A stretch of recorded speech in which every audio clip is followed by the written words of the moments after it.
Did you see the Sports Illustrated article yesterday talking about how hot the sports card hobby is right now? Today, I'll tell you why they're right and what it means for you as an investor. That, along with 5 cards that keep going up and up and up. My name is Jeff Wilson. By day, I invest in tech companies. And at night, I invest in sports cards. Join me on my journey to profit from the hobby we all love.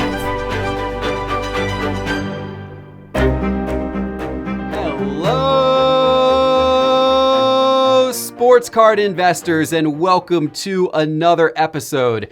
Ladies and gentlemen, I am sitting here shaking my head right now. Actually, Come on, man. There you go. I shook my head. I am shaking my head right now. I am shaking my head because I cannot believe some of the prices that I am seeing on sports cards each and every day. And I also cannot believe that I didn't buy more cards back in March when cards had gone down for a couple of weeks. They were at a discount. They were available to all of us. I actually did buy a lot of cards, but now I wish I had bought more because the sales results, the prices, it is stunning.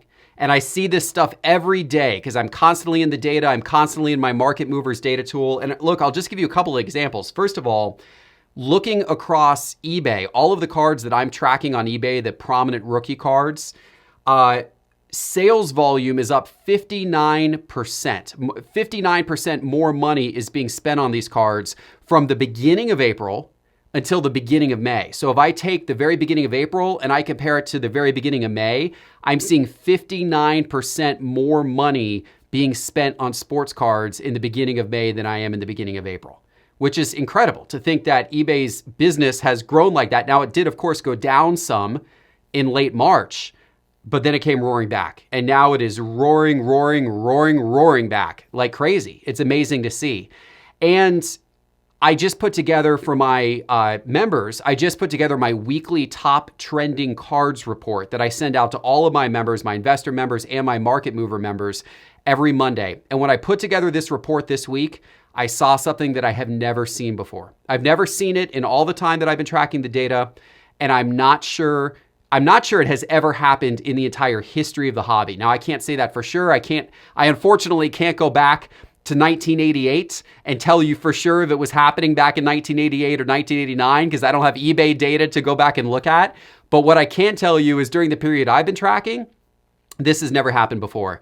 And what I am talking about is that the top 20 players in basketball, the top 20 players in baseball, and the top 20 players in football, every single one of them, every single one have seen increases in their card prices over the last 30 days. Every single one, 60 out of 60, 100% have seen their card prices increase in the last 30 days. And I just sent this trending cards reports to my members as I do every Monday, and look at all of the green. Look at all of the green on this report, which means that prices are going up and up and up. It's crazy. And Sports Illustrated, a mainstream sports media publication, has started to take notice. They just put out an article yesterday. Hopefully some of you saw it. The article is called How the Internet Created a Sports Card Boom and Why the Pandemic is Fueling It. And that's what's happening. The pandemic is actually fueling the sports card hobby, which is absolutely amazing. There were a couple of great quotes from this article. First of all, some stats. There was a breaker in the article who was talking about how he's seen a 1,520% increase in new customers over the course of the last month, and viewership of his breaks has almost doubled. That was from Cards Infinity, a breaker. And then we also had Layden Sports Cards in the article, a very popular breaker talking about how his viewership and sales have gone up and up. And then this is a great quote from Chris McVeigh of Buck City Breaks, because I fully agree with this. He says, "We're kind of like a sports bar now." This is, by the way, his breaking, business. "We're kind of like a sports bar now. We have 200 plus people in a chat at any given time who are just there talking sports. You can't go out to a sports bar anymore, so we've kind of become that. Sit down, grab whatever beverage you want, BYOB, watch the breaks, and talk." And that is the one element of this that I think maybe all of us, me included, maybe some of you didn't, but me, I missed a little bit of this back in late March. You know, in late March, I was seeing card prices go down and down and down. And I was saying on my videos that I was confident that we were going to hit a plateau point and things were going to start to go back up. But I think I underestimated the entertainment value that breaking, especially online breaking, brings people, and sports cards in general. Whether you're participating in an online break or whether you are opening up your own box of cards, it is incredible entertainment value. Even hunting on eBay for investment deals, which is my preferred route, it's incredible entertainment value. I love loading up my Market Movers tool, figuring out what guys I want to buy, and then clicking on my for sale on eBay links and hunting around and trying to find listings on eBay that are under market value, which you can find. It takes a little bit of sleuthing. It's like a treasure hunt, but you will sometimes find listings that are way under market value where a seller put a listing up on eBay and they didn't realize how the market has changed in the last few weeks. So they're listing their cards at the same prices that maybe they listed that same card at a month ago, and they're unaware of the market changes. You will find that. You find it every single day, that happening on eBay, and it's like a treasure hunt. So I have fun doing that. Others have fun watching the online breaks, but it's entertainment. And I think we all probably underestimated the fact that more people than ever are at home, there's no sports on TV, and we want to be entertained. And cards are a wonderful source of entertainment. And of course, as all of this interest has poured into the sports card hobby, prices have gone up and up, and we're seeing that every single week over week. We are seeing that right now. And I got to tell you, I don't think it's going to stop, because I think what's happening is we are seeing an influx of new people. We are getting people from outside of the sports card hobby saying, hey guys, what's this whole sports card thing about? I recently formed a partnership with Roto-Grinders. Roto-Grinders is one of the big daily fantasy sports information websites, a wonderful site that tons of people, who play daily fantasy sports subscribe to. I recently formed a partnership with them where they have launched a sports card section of their website, and they're putting out content. I'm doing some videos for them. And promoting my membership program, because I want people to come over and join my membership program, sign up for my Market Movers data tool. And I'm promoting it to their daily fantasy sports people. And I'm seeing a lot of those people sign up. I'm seeing a lot of the daily fantasy sports crowd who have never been into sports cards before in their life. They're now saying, okay, what's this whole sports card thing? I want to be part of it. It feels fun. It feels maybe a little bit like fantasy sports, and that I can buy cards and that I can flip cards and that I can see values go up and down based on player performance, or even in the cases what we've seen, the last couple months, it doesn't even take player performance. It just takes free agency news or a documentary coming out or an NFL draft. And all of those things can cause sports cards to fluctuate up and down. So the market is always dynamic, even when there's not sports on TV. And this is a great time to be attracting these sports fans who haven't done sports cards, and we're getting them into sports cards. And I think they're going to stay. And I think when sports cards gets back on TV, it's only going to fuel the whole thing to more levels of popularity. So I remain extremely bullish on the sports card market, and the prices are showing it. I have been right this last month every single time when I've done one of these videos and I've been like, guys, I think sports cards are going to be going back up. They've been going up more and more and more and more and more. And we're seeing it, and I think we're going to continue to see this pattern go on. It's an exciting time to be part of the hobby. And speaking of the entertainment that live breaks are bringing people, I'm doubling down on my own entertainment for my members, because I know that my members are home and they want to be entertained. And I'm trying to provide them with a cost-effective form of entertainment. Starting this month, as I mentioned in my last few episodes, I am doing 2 members-only card breaks per month. My first one is tomorrow. It's Wednesday night. I am opening up a bunch of cards, including impeccable first off the line. I've got some mosaic. I've got great cards that I'm opening tomorrow, and I'm giving all the cards away to members for free who are in the card break randomly. I see this as entertainment, and it's less than $10 a month to be part of my membership program. You are going to get to come to 2 of these a month now. Even if you don't win anything, I promise it's going to be the most fun hour-and-a-half live stream that you've been part of. Tons of giveaways, tons of action, tons of things happening. I strive to make this great entertainment for you. So I am really trying to go hard on that entertainment angle because that's what we're seeing people want. That's what you want right now. You're home, you want to be entertained, and it's a great thing. So I hope I can have you as part of my live stream tomorrow. If you join my membership program before 8 p.m. Eastern time on Wednesday night, tomorrow night, if you can join before 8 p.m. Eastern time Wednesday night, you will be part of the live stream, which will be happening at 9 p.m. Eastern time Wednesday night. So I'd love to have you as part of that, and hopefully you can win some cards and I can send you some awesome cards. We've sent out some awesome cards in the last few live streams. All right, so I've told you about how hot the sports card market is right now. Let me show you some examples. And I'm going to show you some examples of specific cards. I'm going to start in an unusual place. I'm going to start with soccer. Soccer, yes, soccer. I don't talk about soccer much on this channel, but soccer deserves to be talked about more because soccer cards are some of the hottest cards in the hobby at the moment. And we have now loaded several soccer cards into my Market Movers data tool, and we are adding more and more every day because look, we recognize soccer cards are a hot investment opportunity right now, and more people are becoming aware of soccer cards. So let's start. Let's talk about our first soccer card ever in our top 5. And we're going to talk about Kylian Mbappe's 2018 World Cup Prism Soccer Silver card. So this is from the Prism set. Yes, they have Prism cards in soccer. Panini makes them just like they do in basketball and in football, if you're not familiar. And the 2018 World Cup set is a very popular Prism set that Panini came out with in 2018. This is Mbappe's silver PSA 10 card. And you can look at the trend line. We just had a sale of this card for $4,000. And this card a month ago, literally a month ago, was selling for $700. Literally, a card that sold for $700 a month ago just sold for $4,000. And you may say, and by the way, this card, if you want to go back to February, was $360. And it just sold for $4,000. Now you may say to me, Jeff, that's one sale. That doesn't make any sense. That's someone who overpaid for that card. Okay. Let's go over and let's look at Mbappe's foot 2016 Panini foot sticker card. I got to get used to the names of these cards now, right? Now, there has not been very many sales of this card either. There are only 2 of these cards that have sold in the last couple of months in PSA 10.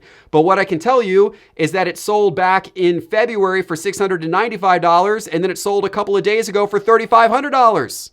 Same pattern, different card. Same pattern. And if you don't feel like this is enough of an example, let me tell you about wax prices. So wax prices, the 2018 Prism hobby box of Prism World Cup Soccer from 2018, that same box that Mbappe card I showed you ago a minute came out of, that huge spike in card prices, you could have bought that hobby box at the beginning of April for $260. That same hobby box was selling at the beginning of May a few days ago for $450. And there are several sales of that on eBay for you to go look at.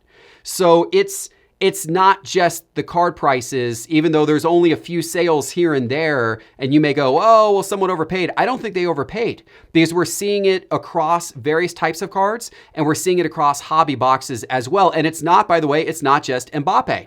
Let me bring you to my second soccer player. And these, by the way, I'm not doing all soccer players today, but I'm going to do a few of them because I want to hammer my point home about how hot soccer players are right now. It's absolutely incredible. My second soccer player, let's go to Lionel Messi. Let's go to Messi's 2014 World Cup Prism Soccer PSA 10. Let me bring that graph up. And here this graph is. Notice something similar? An incredible curve over the last 30 days. Again, there are not a lot of sales of this card. We're seeing a card. These cards are very, they're very rare to find online. There's not many of them that exist that are graded, that are being sold on eBay in the US. These are pretty rare cards. Now that will change over time as more people get these graded and all that kind of stuff. But I mean, look at this card. This card was selling for $150. This is just a base card from 2014 Prism Soccer. Just standard base card is selling for $150 now in PSA 10. And that was a card that a month ago was selling for $79 in PSA 10. So you've got a doubling of that card just about over the course of a 30-day period. And then it's not just Mbappe and it's not just Messi. Let's look at Cristiano Ronaldo's card. So let's look at Cristiano Ronaldo from that same 2014 World Cup Prism soccer set. This is his base card in PSA 10. Notice something similar? Like perhaps a similar pattern to Mbappe and to Messi. So if you out there are saying, well, not enough of these cards have sold. Well, now I've just showed you several examples, plus talked about wax prices. Folks, the soccer card market is absolutely hot. I mean, look at this card. This card is $125. This card was selling for $69 a few weeks before. So you can see that type of increase. By the way, this card was selling for $30 a couple months ago. So you've got from $30 a couple of months ago to $125 a week ago. And this is for Cristiano Ronaldo's 2014 World Cup Prism soccer base. It's hot. Soccer card market is hot for sure. And this is a sign, this is going to stay. This is going to keep coming. So expect more soccer content on this show because we've got to talk about what is hot in the sports card investing world. And soccer is absolutely a hot segment right now. And it's one of those segments that could become ridiculously hot as more and more international fans, and also even in the US where the sport is growing leaps and bounds, get into soccer card collecting and investing. But let's switch back to a sport that many of you know and track and follow a little bit more. Let's switch to the world of football. Yes, the actual American football, not the international football, because my international viewers right now will be, no, are we still talking soccer? No, we're talking American football. We're going to talk about Dak Prescott. Man, Dak Prescott, he's been the hottest guy in football this last 30 days. And if we look at a graph of Dak Prescott's 2016 Prism Football Silver card in PSA 10, it keeps going up and up and up. Last week, I told you that he got a big boost from the draft. That was true. You know, this was right when the draft occurred, right in this period. And you can see they drafted CeeDee Lamb and his cards went up and up and up and up and up as people were excited and happy that they put the investment in another offensive playmaker. They've continued to go up since then. And yesterday, we hit an all-time high with this card, $335. This Dak Prescott Prism Football 2016 Silver PSA 10, $335. This card was selling for $120 a month ago. It went from $120 to $335 over the course of just under a month. Absolutely incredible. By the way, as you probably saw, the news broke just, a couple of days ago that the Cowboys signed Andy Dalton. It will be interesting to see what type of effect that has. I don't think it's going to have a lot of a negative effect. I think, if anything, maybe it's a positive effect that Dak will have more veteran leadership around him. Some people may say it's putting pressure on Dak from a contract situation. I'm not too worried about it personally. I think it's Dak's job, and I think people think this is the year. People think this is the year he's going to do it, and his football card prices reflect that belief that people have. Let's look at the hottest player right now in the sport of basketball, the guy who has been most recently helped by the Last Dance documentary. There have been so many players that have been helped from the Last Dance documentary. Obviously, Jordan and Pippen and Rodman, and then we got a little bit into the bad boys of Detroit and, various other players. And now we're on to Charles Barkley. And Charles Barkley was obviously featured in the episode the other day. And Charles Barkley's cards have gone crazy as a result. Now, they've been going up and up. Here's his 1986 Fleer in PSA 10. His cards have been going up and up and up for the last few months, ever since this documentary was announced and people started chasing these iconic Hall of Famer cards. But we hit a new record the other day. We got a $4,295 sale. $4,295 for this Charles Barkley Fleer 1986 PSA 10, a card that you could have bought a couple of months ago for $1,440. You're now paying $4,295 for that. That card has tripled. In the last couple of months. Absolutely incredible to see what type of effect that's had. Let me give you guys a bonus one today because we just did top 5 cards, but I feel like I owe baseball the opportunity for us to do a baseball card since we've now covered soccer and we've now covered football and we've now covered basketball. And there are probably some hockey folks out there. In fact, I know there's a lot of hockey folks out there. I hear from you guys who are mad that I'm not covering a hockey card in this episode. I'm sorry for that. We do now have hockey cards in Market Movers. So we actually are starting to track a bunch of different hockey cards. And so we're starting to see those patterns. The data's starting to come in. And so we will keep an eye on the hockey card market, and we will feature hockey players in future episodes as well. But I'll give you a baseball player, an unexpected baseball player who has seen his card prices go up in recent days. And this is a Hall of Famer, an all-time great pitcher for the Red Sox. From 1998 to 2004, he was with the Red Sox. He had a long career before and after that. Fourth highest winning percentage in Major League Baseball history. Highest winning percentage of a right-hand pitcher in the modern era. Won 3 Cy Youngs and is one of only a couple of pitchers to win a Cy Young in both the American League and the National League. Do you know who I'm talking about? Pedro Martinez. Pedro Martinez, the great pitcher for the Red Sox. Kind of out of nowhere, his cards have gone up, but this is the pattern that we're seeing with a lot of these iconic players. And how I can explain this graph and what we've seen here in the last 30 days, going from $39 from his Bowman Baseball 1992 PSA 10 all the way up to an auction that ended the other day at $121. And granted, that was just a single auction. But nonetheless, it ended at $121, and he had sales the days prior to that at $65, and at $65. So even if that auction was maybe perhaps a little bit high for what we were expecting, he's still seen a significant rise in his prices regardless. How I'm going to explain this one is the fact that this is just part of that iconic card chase. This is I think there's a lot of investors out there who are saying, who are the all-time greats who people have not yet started to pay more money for their cards? We saw Frank Thomas's cards go crazy a week ago. We're seeing collectors jump from player to player, and Pedro Martinez is the new person that they've come to. And that's why we've seen, some of these larger sales over the last few days of his card compared to what we were seeing certainly for the last several months of Pedro Martinez's cards. Man, it is a fun time to be in the hobby. I hope you get as much entertainment from all of this as I do. I truly find this fascinating and entertaining, and I love being part of this. I love talking about it. And I love breaking cards with my members. Guys, I would love for you to be part of my members only card break tomorrow night. Please go to sportscardinvestor.com and click on the membership link if you're interested in being part of that. I promise it will be worth your while. For less than $10, you can come onto my live stream. I'm going to be giving cards away. We're going to be doing contests. We're going to be doing trivia. It's going to be an hour and a half of pure entertainment. Please join me tomorrow. I hope to see you then. Give my YouTube a subscribe. Hit the little bell icon to be notified of new episodes if you haven't already. Thank you so much, everybody. I look forward to seeing you at the live stream tomorrow night and then the following day for my next new episode. Take care, everybody.